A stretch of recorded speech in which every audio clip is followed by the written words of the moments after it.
The day my heart was sold. People often say that love is priceless. I used to believe that.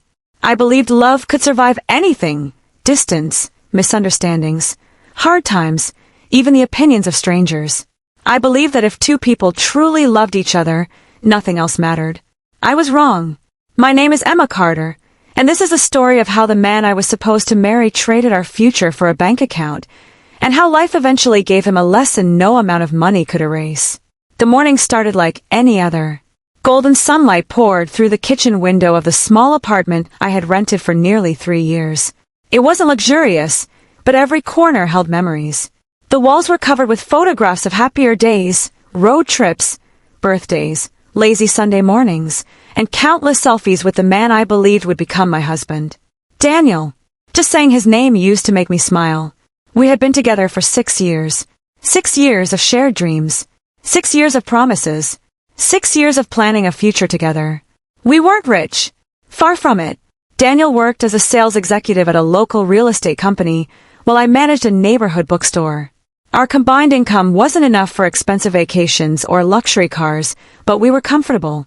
We laughed more than we complained, cooked dinner together almost every night, and spent weekends imagining the home we'd someday buy. 2 months earlier, he had proposed. It wasn't an extravagant proposal.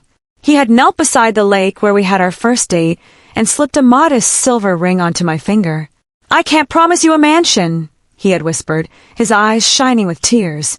"But I promise you'll never face life alone." I cried as I said yes.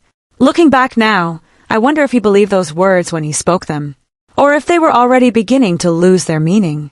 That Friday afternoon, I left work early because Daniel had texted me. "Can we meet at Riverside Cafe? I need to talk." I smiled when I read it. Maybe he had found the wedding venue. Maybe he wanted to surprise me. Maybe. I never imagined that one conversation would destroy everything. The cafe overlooked the river, our favorite place in the city. Daniel was already there. He wasn't smiling. His hands were clasped together tightly on the table. His coffee sat untouched. The moment I saw his face, a strange feeling settled in my stomach. "Hey," I said softly as I sat down. "Everything okay?" He looked away. "Emma." His voice sounded unfamiliar. Cold.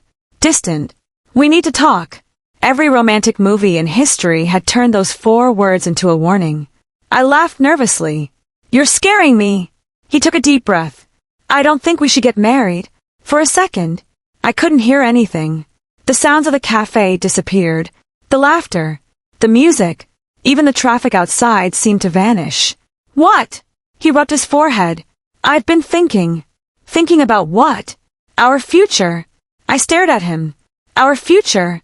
He nodded slowly. "I don't think we're right for each other anymore."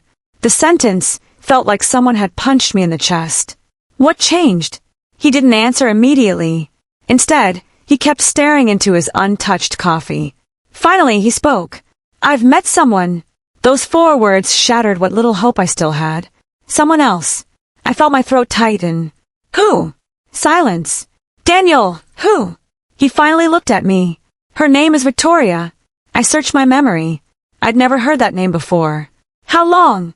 He hesitated. "About 3 months." 3 months. That meant he had started seeing her before he proposed to me. The realization made my stomach turn. "You proposed while you were cheating on me?" His silence answered the question. Tears filled my eyes. "Why?" He leaned back in his chair. "It's complicated." "No," I said, my voice shaking. "It's actually very simple." "Why?" He sighed impatiently. "Victoria comes from a different world." I frowned. "What does that mean?" "Her family owns several hotels." I blinked. "They're wealthy." I waited for the rest. It came. "I have opportunities with her that I could never have with you." The words hit harder than any slap. "You mean?" He looked directly into my eyes. "I don't want to struggle financially for the rest of my life." For several seconds, I couldn't breathe. "So," I whispered, "you chose money." He didn't deny it. Instead, he said something that would haunt me for months. "Love doesn't pay bills." The sentence echoed in my mind. Love doesn't pay bills. After everything we'd shared, after every promise, after every sacrifice, my value had been reduced to my salary. I slowly removed my engagement ring. The silver band suddenly felt heavier than stone. I placed it on the table between us. He stared at it. I guess this belongs to you. His hand moved toward it. Not toward me. Toward the ring. That tiny movement told me everything. He wasn't losing the woman who loved him. He was collecting unfinished business before starting a richer life. I stood. My legs felt weak. I hope she's worth it. He didn't answer. As I turned to leave, he finally spoke. I'm sorry. I stopped walking. Without looking back, I replied quietly, No. He frowned. You're sorry you got caught between two futures. I looked over my shoulder. But one day, I swallowed the lump in my throat. I hope you never learn what it feels like to realize you traded something priceless for something temporary. Then I walked away. I didn't know it then. But life had already begun, writing the ending to our story. And it wasn't going to end the way Daniel imagined. Outside, rain began falling without warning. People rushed to open umbrellas and find shelter. I didn't. I walked through every drop, letting the cold rain mix with my tears. By the time I reached my apartment, I was soaked. The walls that had once been filled with happy memories now felt like a museum of broken promises.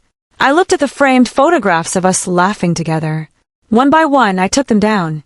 Not because I hated the memories, but because I refused to spend another day worshipping a future that no longer existed. That night, I cried harder than I ever had in my life. I wasn't crying because I had lost a man. I was crying because I had lost the future I believed we were building together. As midnight approached, my phone buzzed one final time. A message from Daniel. I truly hope you'll understand someday. I stared at the screen for a long moment. Then I deleted the message, deleted his number, turned off my phone, and whispered into the darkness. I may never understand why you chose money over love, but one day, you'll understand what you lost. I had no idea that those words would become a promise the universe was already preparing to fulfill. Humiliation was only the beginning. People say heartbreak gets easier with time. They never tell you about the days that come immediately after. The days when every familiar place feels like a crime scene. The days when your phone stays silent because everyone is waiting for someone else to tell you the truth. For me, those days were worse than the breakup itself. I didn't go to work the next morning. I couldn't. Every time I closed my eyes, I saw Daniel reaching for the engagement ring instead of my hand. My apartment was painfully quiet. The wedding planner's brochure still lay open on the coffee table. Fabric samples for bridesmaid dresses were scattered across the couch. A notebook labeled, Wedding Budget, sat beside a stack of unpaid bills. I stared at it for a long time. Then I closed it. There wouldn't be a wedding. Not anymore. Around noon, my phone started buzzing. At first, I ignored it. Then came another call. And another. Finally, I answered. It was my best friend, Sophie. Emma. Her voice was unusually careful. Are you okay? I laughed bitterly. What do you think? She hesitated. I heard something. Of course she had. News travel faster than truth. What did you hear? She took a deep breath. People are saying Daniel left because he's engaged to someone else. I closed my eyes. It's true. There was silence. Then I heard Sophie whisper, Oh my God. A few seconds later, she asked the question everyone eventually asked. Who is she? Victoria. I've never heard of her. Neither had I. Sophia sighed. I'm coming over. You don't have to. I'm not asking. 30 minutes later, she arrived carrying coffee, sandwiches, and enough chocolate to feed a family for a week. The moment she walked through the door, she hugged me so tightly that I finally broke down. I cried into her shoulder until I couldn't cry anymore. Sometimes, words aren't what heal you. Sometimes, you just need someone willing to stay. 3 days later, I forced myself back to work. The little bookstore had always been my safe place. The smell of old pages, soft music, quiet conversations. It felt like home. Or at least it used to. The moment I walked in, conversation stopped.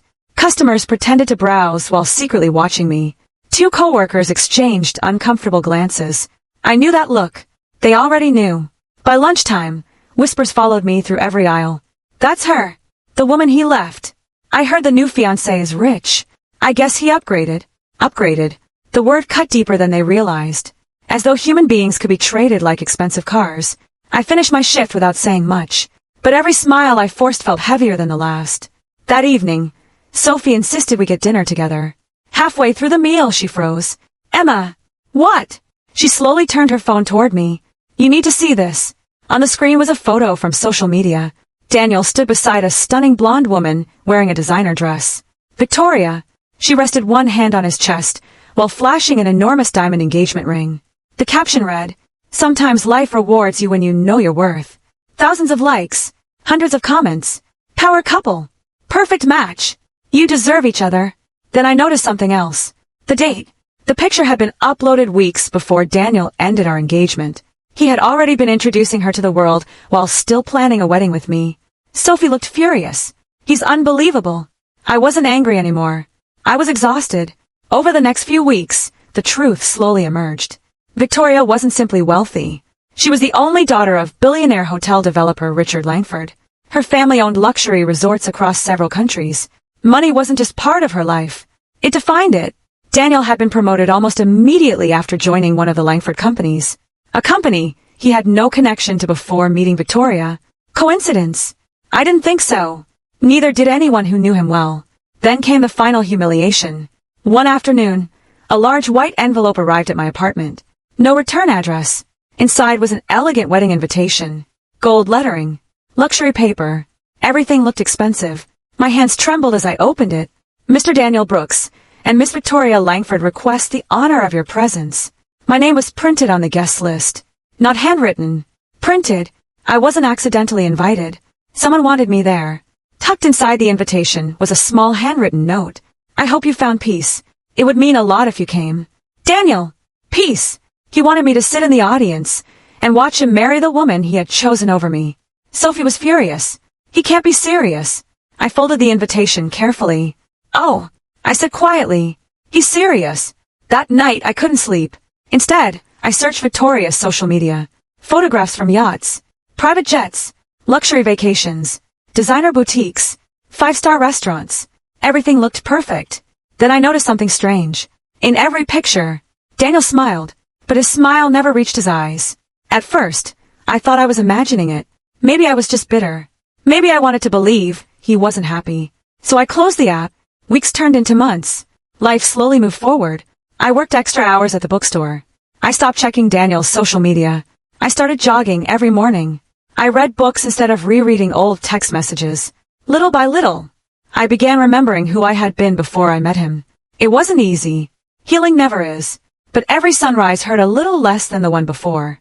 One rainy evening, as I was locking up the bookstore, an elderly customer approached me. His name was Mr. Harrison. He visited every Tuesday without fail. He bought history books he had already read simply because he enjoyed talking about them. You look different, he said. I smiled politely. I do. You stopped carrying sadness on your shoulders. His words surprised me. I suppose I'm trying. He nodded thoughtfully. You know, he said while placing a worn novel on the counter. The strongest trees don't grow in perfect weather. I looked at him. They grow because they survive storms. He paid for his book. Then, just before leaving, he turned around. Don't spend your life trying to prove your worth to people who measured you with the wrong scale. Those words stayed with me long after he disappeared into the rain. That night, I made a decision. I wasn't going to spend another year wondering why Daniel had left. I wasn't going to chase closure from someone who had chosen greed over loyalty. If I wanted a better life, I had to build it myself. Not to make him jealous, not to prove him wrong, but because I deserved a future that wasn't defined by someone else's betrayal. I opened my laptop, updated my resume, applied for jobs I once believed were beyond my reach. Then I enrolled in an online business management course I had been postponing for years. For the first time since the breakup, I wasn't looking backward. I was looking ahead. I didn't realize it then, but that simple decision would change everything. Because somewhere beyond the horizon, an opportunity was waiting. An opportunity that would transform the ordinary bookstore manager everyone overlooked into a woman no one would ever underestimate again. And when Daniel finally saw what I had become, it would already be too late. The opportunity one almost ignored. People often imagine that life changes in a single dramatic moment. A phone call, a winning lottery ticket, a surprise inheritance. But real change is usually much quieter. Sometimes, it begins with a simple decision to stop feeling sorry for yourself. For me, it began on an ordinary Monday morning. 6 months had passed since Daniel walked away. The pain hadn't disappeared, but it no longer controlled every thought I had. I had settled into a new routine. Wake up at 6, go for a run, work at the bookstore, study business management online at night. Repeat. It wasn't glamorous, but it gave me purpose. For the first time in a long while, I felt like I was building something for myself instead of waiting for someone else to build a future with me. Still, money was tight. Very tight. After paying rent, utilities, and student loan payments, there wasn't much left. There were evenings when I skipped dinner just to make sure my bills were covered.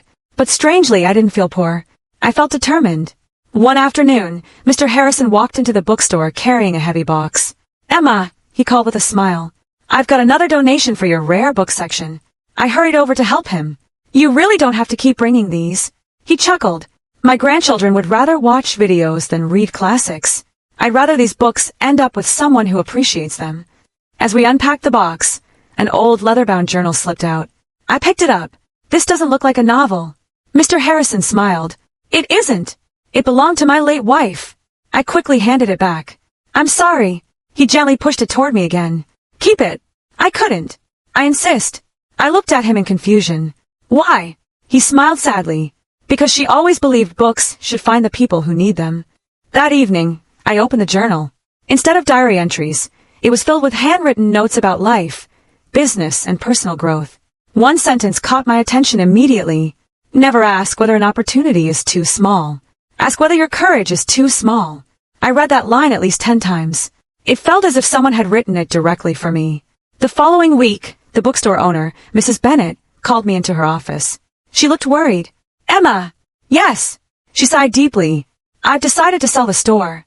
My heart sank. "What?" "I can't keep it running anymore." I looked around the tiny office that had become my second home. The bookstore had survived for nearly 40 years. Now it was closing. "I'm sorry," she said softly. "I'll give everyone 2 months' notice." I nodded, trying to remain calm. But inside, panic was growing. I had finally started putting my life back together. Now I was about to lose my job. Again. That night, Sophie came over with pizza. When I told her the news, she frowned. "So what's next?" "I honestly don't know." She pointed toward my laptop. "You've applied for dozens of management jobs." "I know." "Any interviews?" "A few." "And?" "No offers." She folded her arms. "Then maybe you're looking in the wrong direction." "What do you mean?" She smiled. "I mean, you spent years helping run that bookstore. So you've practically managed a business already." I laughed. "Managing shelves isn't the same as running a company." "Maybe not." She leaned closer. "But you know people. You understand customers. You solve problems. You've done payroll. You organize events. You've increased sales." She paused. "You've been acting like a manager for years." I stared at her. I had never thought about it that way. The next morning, I received an email. It was from a publishing company. Months earlier, I had submitted an application and completely forgotten about it. The subject line read, "Interview invitation." I blinked, then read it again. It wasn't my dream job, but it was a chance. And after everything I'd been through, a chance was enough. The interview took place in a sleek downtown office building. I wore the only business suit I owned. As I waited in the reception area, I noticed several applicants dressed in designer clothing, confidently discussing their impressive resumes. For a moment, my confidence disappeared. Maybe I wasn't qualified. Maybe I was wasting everyone's time. Then I remembered the sentence from the journal. "Ask whether your courage is too small." I took a deep breath. When my name was called, I walked into the interview room with my head held high. 3 people sat across the table. Most of the interview went smoothly. Then the oldest interviewer asked, "Tell us about the biggest challenge you've overcome." I could have talked about sales numbers, customer complaints, inventory problems. Instead, I told the truth. I learned what it feels like to lose the future you planned for. The room became quiet. I was engaged. My fiancé left me for someone wealthier. No one interrupted. I thought my life had ended. It didn't. I rebuilt it. I studied. I worked harder. And I discovered something important. The interviewer leaned forward. "What was that?" I smiled. "Your value doesn't decrease because someone else fails to recognize it." For several seconds, no one spoke. Finally, the woman on the panel smiled. "Thank you for your honesty." A week later, my phone rang while I was shelving books. It was the publishing company. "Miss Carter." "Speaking. We'd like to offer you the position." For a moment, I couldn't speak. The salary was almost double what I earned at the bookstore. Health benefits, professional training, career advancement, everything I'd been praying for. After hanging up, I stood perfectly still. Mrs. Bennett looked at me from across the store. "Good news." Tears filled my eyes. "I got the job." She smiled warmly. I knew someone would eventually see what I've seen for years. That evening, Sophie insisted we celebrate. As we clinked our glasses together, she grinned. See, I told you. This is just the beginning. I laughed. I hope you're right. Oh, I know I'm right. She pointed her fork at me. One day, Daniel is going to hear your name and realize he made the biggest mistake of his life. I smiled but shook my head. I don't want revenge anymore. I just want peace. Sophie nodded. And that's exactly why you'll win. My first day at the publishing company was everything I'd hoped for. New coworkers, new challenges, a fresh start. No one knew about Daniel. No one whispered behind my back. No one looked at me with pity. I wasn't the woman who got left. I was simply Emma Carter. And that felt wonderful. As I settled into my new office, my manager stopped by my desk. Emma. Yes. We're sending someone to represent the company at an international publishing conference in 3 months. I smiled politely. That sounds exciting. He smiled back. It is. And we'd like you to go. I stared at him in disbelief. I've only been here 1 day. We know. He handed me a folder. We also know talent when we see it. As I opened the folder, I had no idea that this business conference would introduce me to people who would completely change the direction of my life. It would open doors I never imagined possible. And years later, those very doors would quietly lead me back to Daniel's wedding day. Only this time, I wouldn't be the woman he had abandoned. I would be the woman he never saw coming, rising while he was watching. Success rarely announces itself with fireworks. More often, it arrives quietly. One early morning, one difficult decision, one opportunity accepted when everyone else is too afraid to try. I didn't become successful overnight. But looking back, I can see the exact moment my life began moving in a completely different direction. It started at the International Publishing Conference. The conference was held in Chicago. It was the first time my company had trusted me to represent them at such a major event.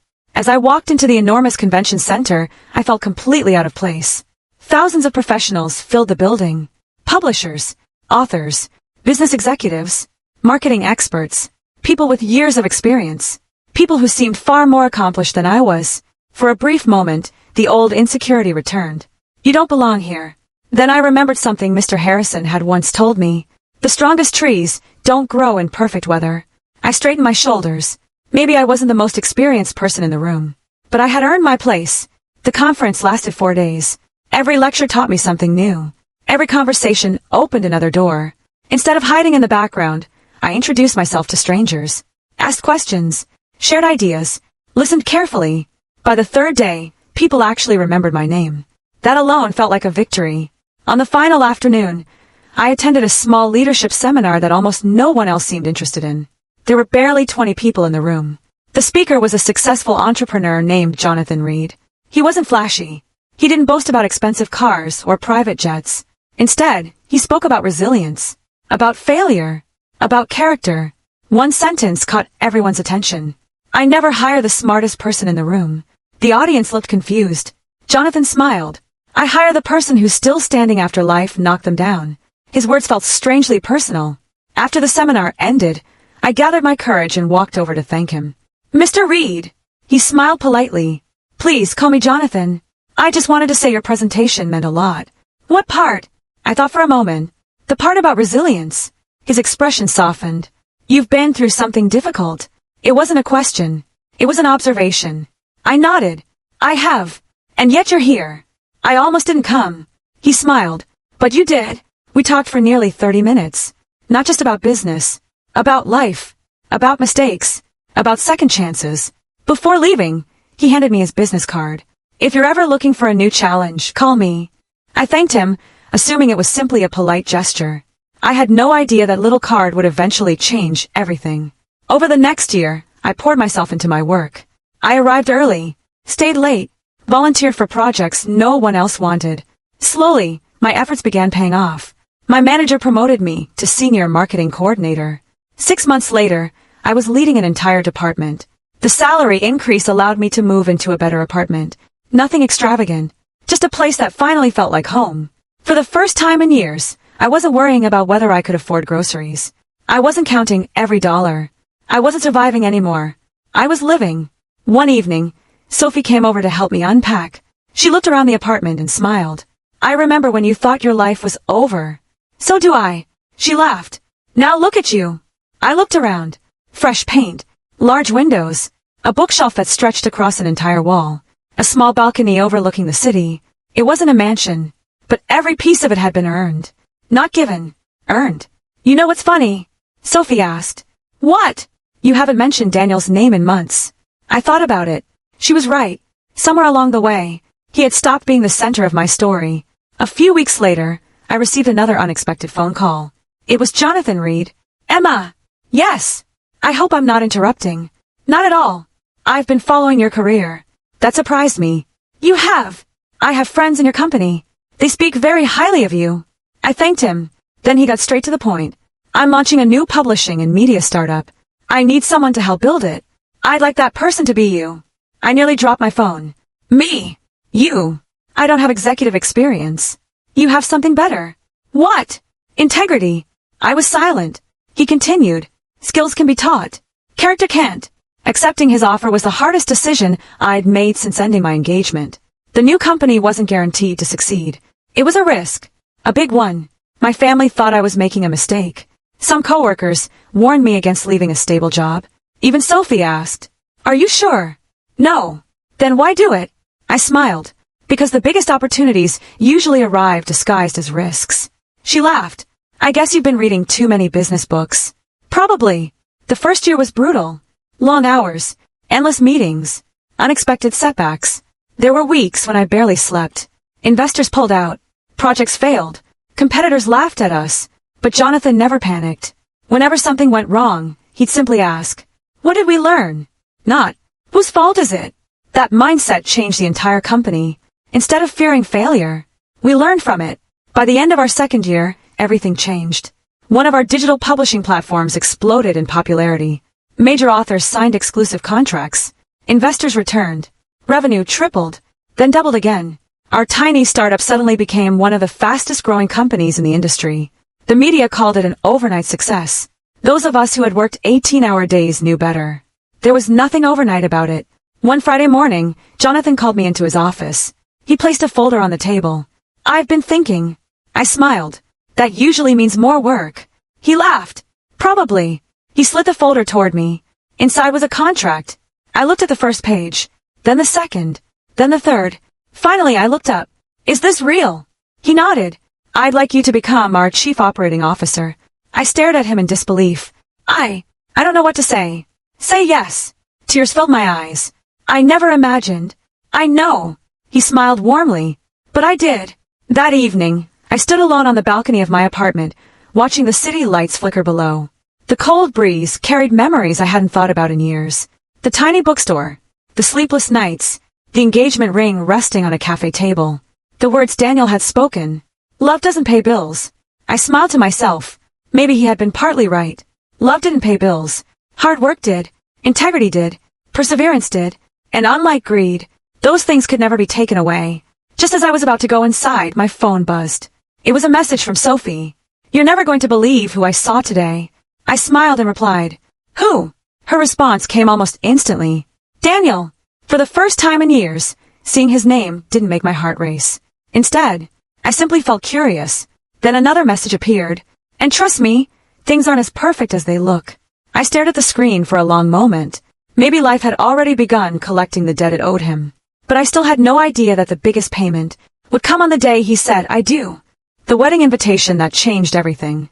3 years. That was how long it had been since Daniel walked out of my life. 3 years since he chose wealth over love. 3 years since I stood in the rain wondering if I would ever feel whole again.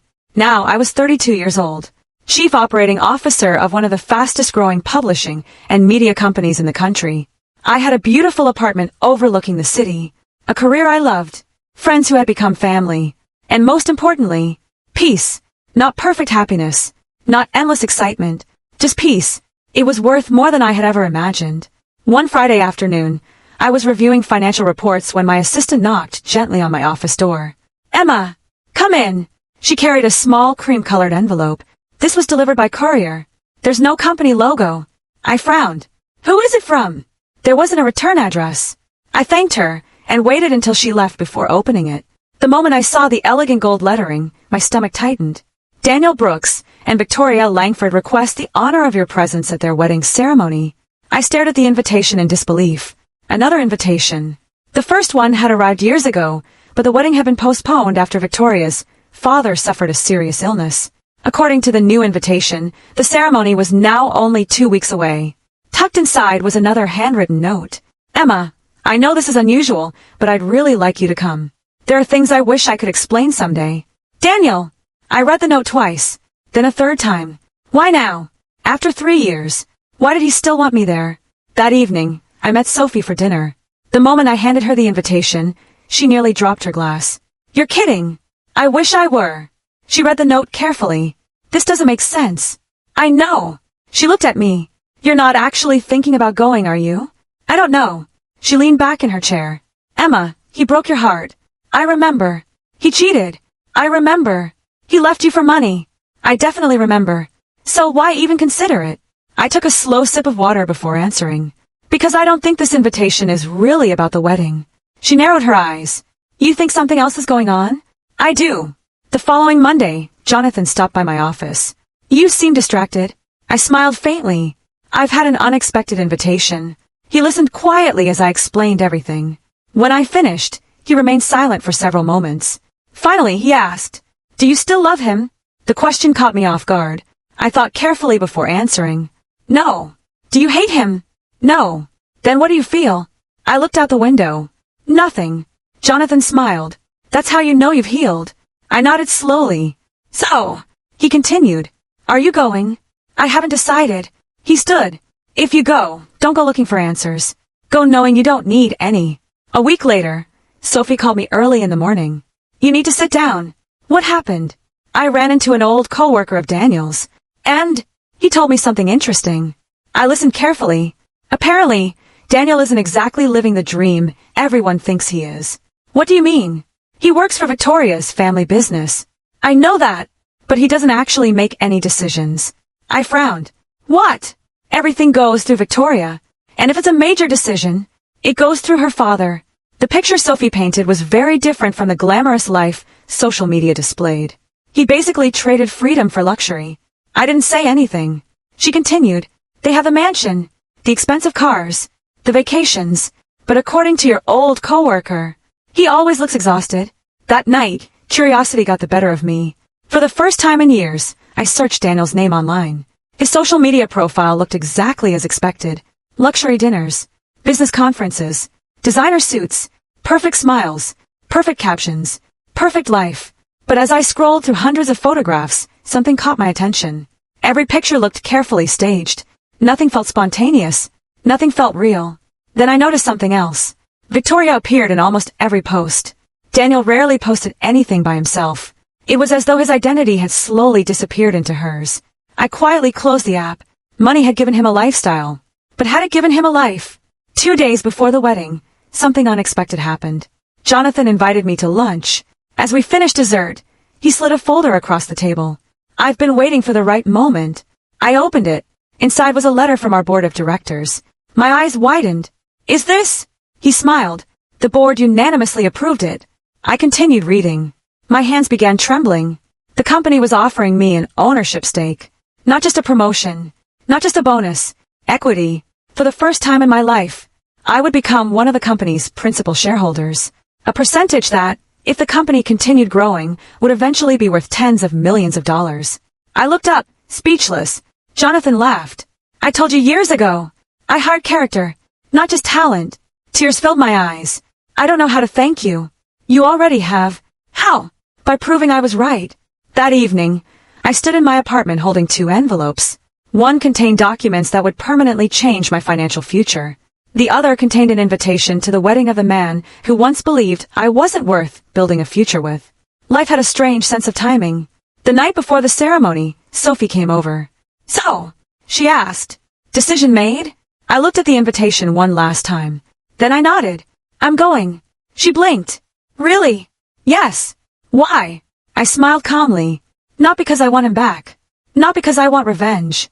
Not even because I want answers. She waited. I folded the invitation and placed it in my purse. I'm going because that chapter of my life deserves a proper ending. Sophie studied my face for several seconds. Then she smiled. You've really changed. I have. The next morning, I stood in front of my bedroom mirror.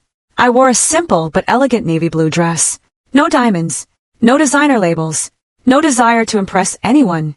The woman staring back at me looked nothing like the broken fiancé who had walked through the rain 3 years earlier. She looked confident, strong, complete. As I picked up my car keys, my phone buzzed. A news alert flashed across the screen. Langford International announces major corporate expansion. I smiled faintly. The timing seemed almost poetic. What I didn't know was that before the day was over, the Langford family's perfect image would begin to crack. Daniel's carefully constructed world would start collapsing.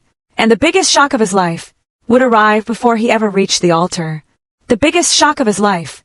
The morning of Daniel's wedding was unusually bright. The sky was clear. The air was warm. It looked like the perfect day to begin a perfect life. At least, that was what everyone believed. As I drove toward the Langford estate, I felt surprisingly calm. 3 years earlier, I would have imagined this moment very differently. I thought I would be angry, or heartbroken, or desperate for revenge.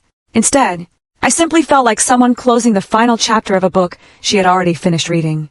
The Langford estate was breathtaking. Luxury cars lined the long driveway. Valets hurried from one vehicle to another. A string quartet played softly near a magnificent fountain. Every flower arrangement looked as though it had been flown in from another country. Money was everywhere. Not loud, not flashy, just effortless. As I stepped out of my car, an attendant checked my invitation before escorting me toward the main garden. Hundreds of guests had already arrived. Politicians, business executives, celebrities, influential investors. This wasn't just a wedding.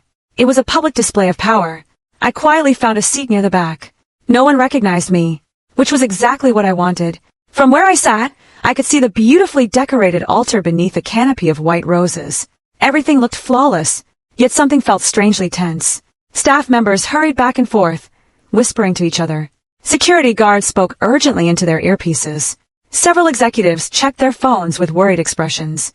It wasn't obvious enough for most guests to notice, but years in business had taught me to recognize the signs of a problem. Something was happening behind the scenes.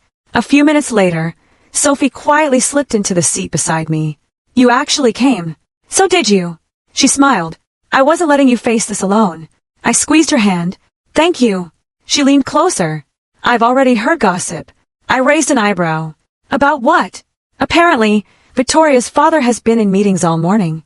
On his daughter's wedding day? She nodded. And people looked nervous. Before I could respond, soft music filled the garden. Everyone stood. The ceremony was beginning. Daniel appeared first. Dressed in an expensive black tuxedo, he looked every bit the successful businessman he had always dreamed of becoming. But when I looked closely, I noticed something no photograph had ever captured. His smile looked forced. His shoulders were tense. His eyes constantly searched the crowd, not with confidence, with anxiety. For one brief moment, his gaze landed on me. He froze. The color drained from his face. His expression shifted from surprise to disbelief. He hadn't expected me to come. I gave him a small, polite nod. Nothing more. He quickly looked away. Moments later, Victoria began walking down the aisle.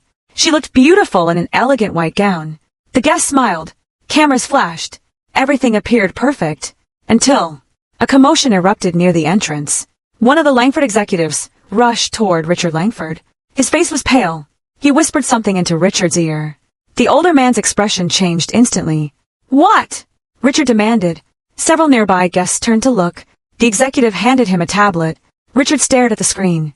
His hands began shaking. No, he whispered. This can't be happening. The music stopped. The guests exchanged confused looks. Victoria frowned. Dad! Richard didn't answer. Instead, he turned toward another executive. Get my legal team. Now! The wedding planner tried to continue the ceremony. Richard raised his hand. Stop everything. The entire garden fell silent. Victoria looked horrified. What are you doing? Richard slowly walked toward the center of the aisle. His face had turned completely pale. Then he looked directly at Daniel. When were you planning to tell us? Daniel frowned. Tell you what? Richard held up the tablet.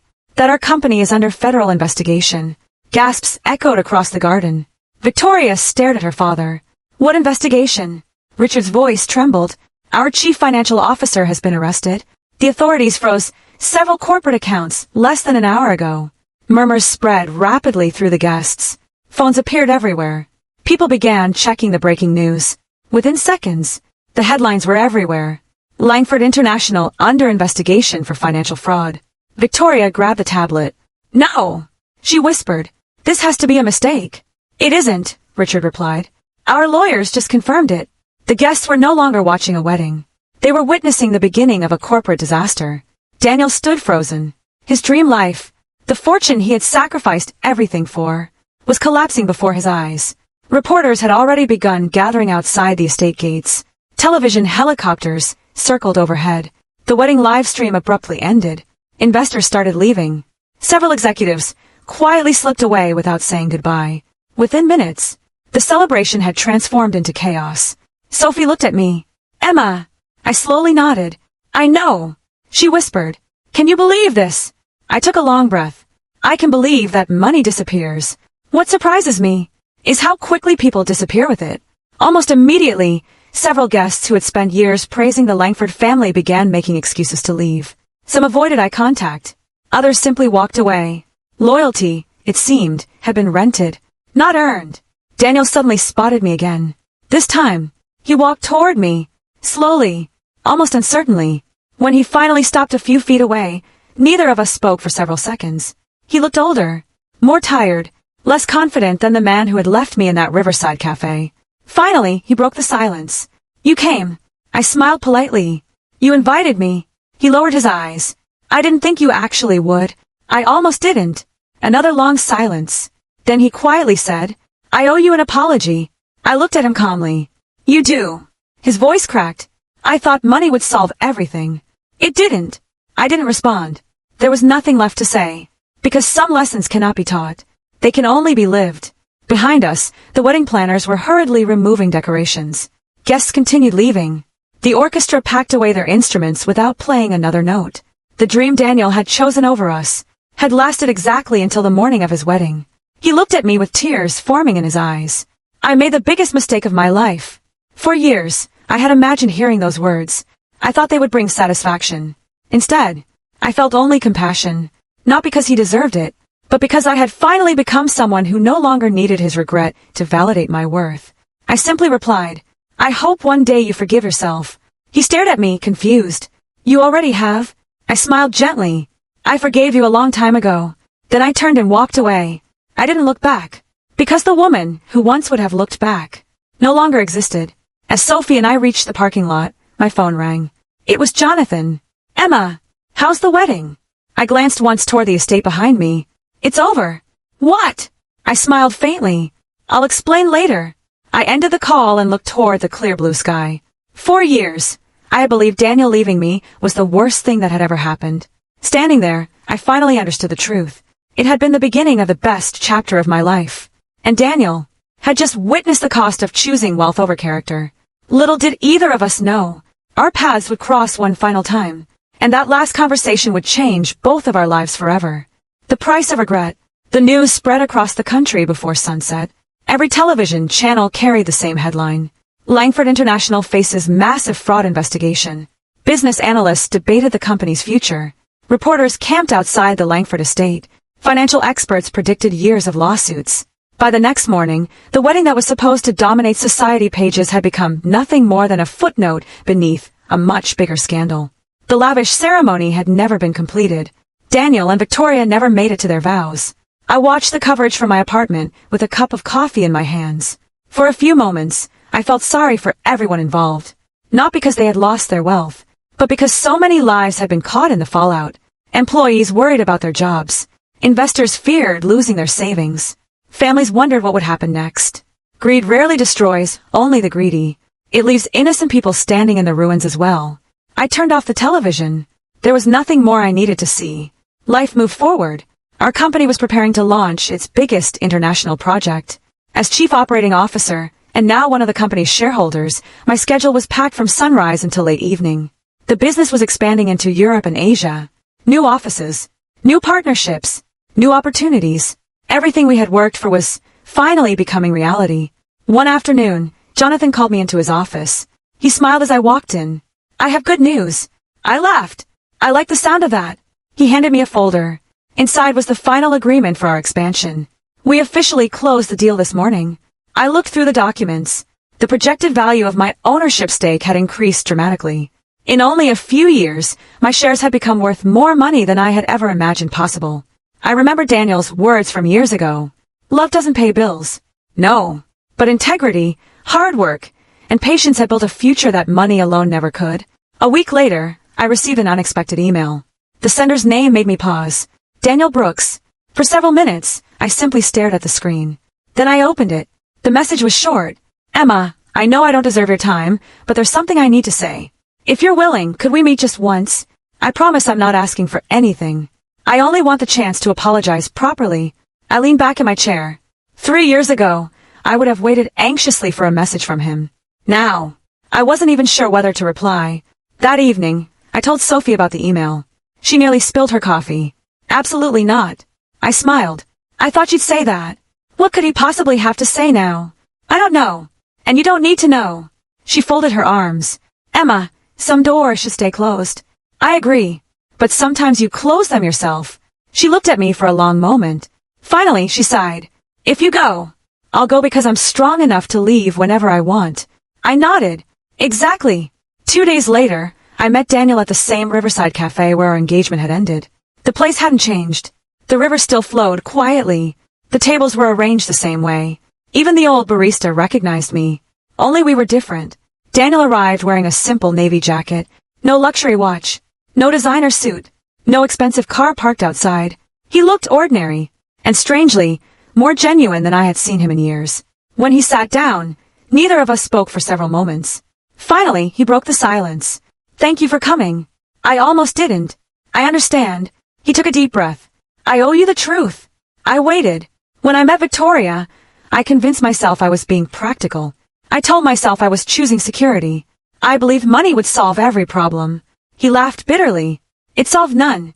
He stared out at the river before continuing. You know what the worst part was? What? I stopped recognizing myself. He shook his head slowly.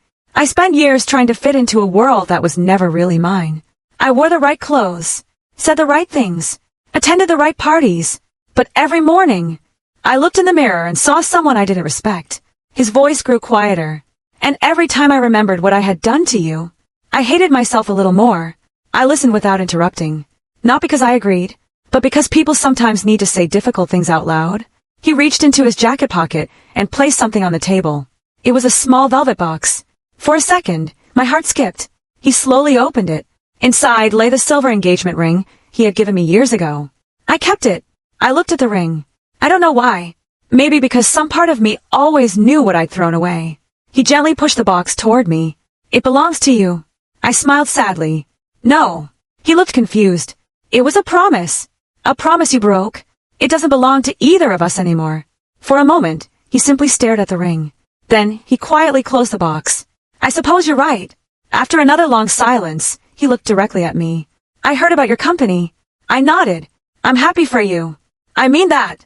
You've built an incredible life. I thanked him. Then he asked the question I had expected from the moment he emailed me. Is there someone else? I smiled. There is. His face fell slightly. Does he make you happy? He does. That wasn't entirely true. There wasn't another man. But there was another love. A love for the life I had built. A love for the woman I had become. And I wasn't ready to let anyone take that away. Perhaps Daniel understood. Perhaps he didn't. Either way, it didn't matter.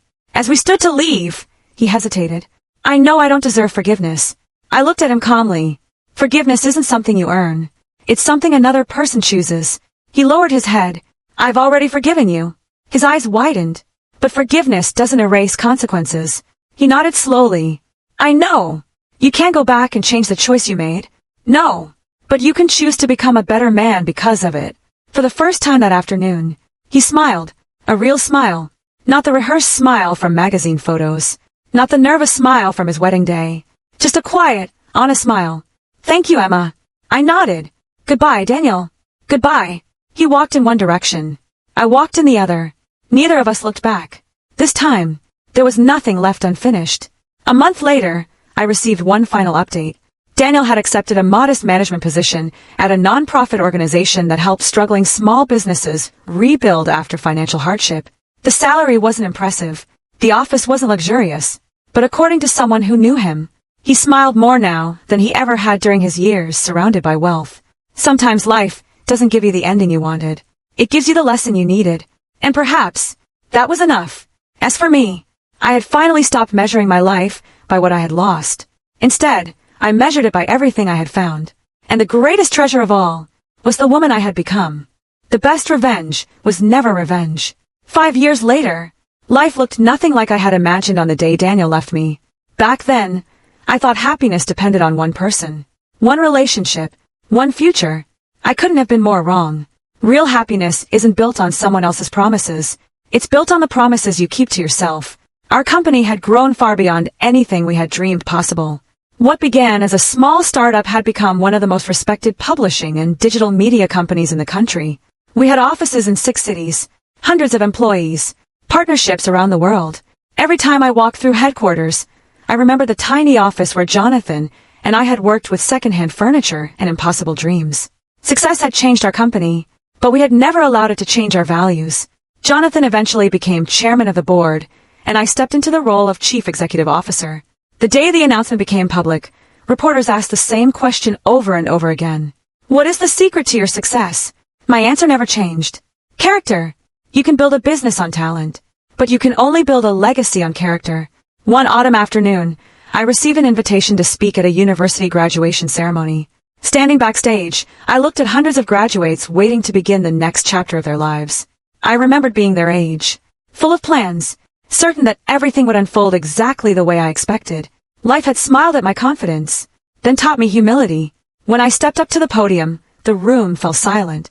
I didn't talk about profits, or awards, or becoming CEO. Instead, I told them a story, not every detail, just enough. I once believed losing someone meant losing my future. It didn't. It simply forced me to discover a future I never would have found otherwise. The audience listened quietly. Then I shared the lesson that had changed my life. Never let someone else's decision determine your value. If someone walks away from you, let them. The right people never need to be convinced to stay. When I finished speaking, the entire auditorium rose in applause. But the applause wasn't what stayed with me. It was the faces. Faces filled with hope. If even one person walked away, believing they were worth more than the rejection they had experienced, the speech had been worth it. A few weeks later, Sophie visited my office. Some things never changed.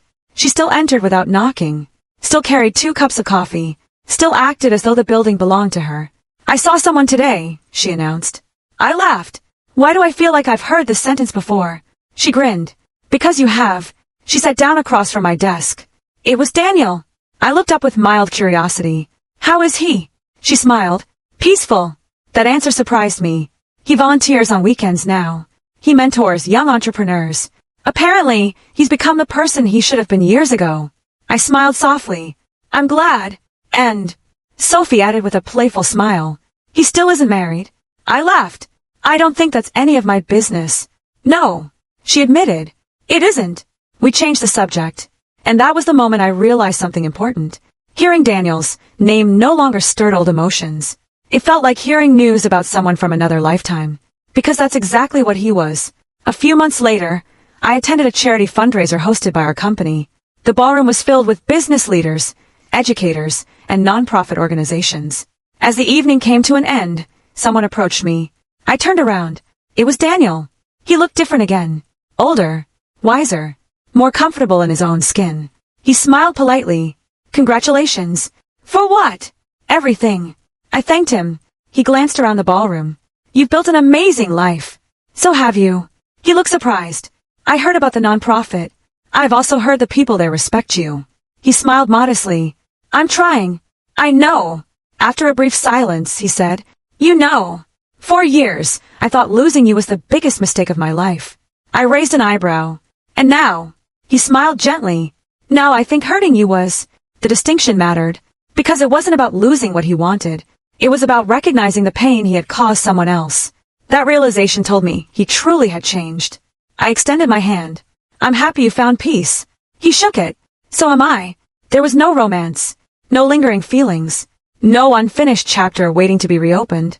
Just 2 people who had survived different storms. As I left the fundraiser, Jonathan caught up with me. You handled that well. You saw. He laughed. Half the room saw. We walked toward the parking lot together. You know, he said. I've always admired something about you. What? You never tried to prove him wrong. I thought about that for a moment. He was right. I had never built my career to make Daniel regret his decision. I built it because I refused to let his decision define my future. There was a difference. A very important difference. That night, I returned home and stood on my balcony overlooking the city lights. The same balcony where, years earlier, I had wondered whether life would ever feel whole again. Now it did. Not because I had become wealthy. Not because I had earned titles or recognition. But because I had learned to measure success differently. Success wasn't having more money than the person who hurt you. Success wasn't watching someone else fail. Success was waking up each morning without bitterness. It was sleeping peacefully at night. It was becoming someone your younger self would be proud of. I smiled as a cool breeze drifted through the evening air. Somewhere in another part of the city, Daniel was living a quieter, humbler life. I genuinely hoped he was happy, because forgiveness had set both of us free.